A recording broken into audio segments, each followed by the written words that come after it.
Тудамингу зашел на Золотоордынский престол после смерти своего старшего брата, хана Мингу Тимура.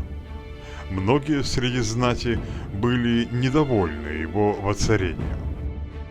Поэтому немалую часть своего правления хану Тудамингу пришлось провести в борьбе с соперниками за удержание власти.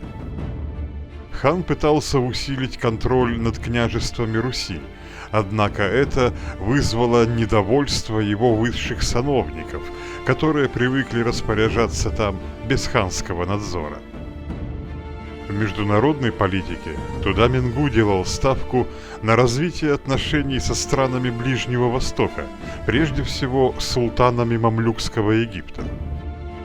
Спустя около года после восхождения на престол Орды Тудамингу объявил о своем переходе в мусульманство. Об этом он немедленно известил египетского султана. Отправив письмо султану Калауну и каирскому халифу, Тудамингу просил прислать ему священные знамена и присвоить ему титул, подобающий мусульманскому правителю.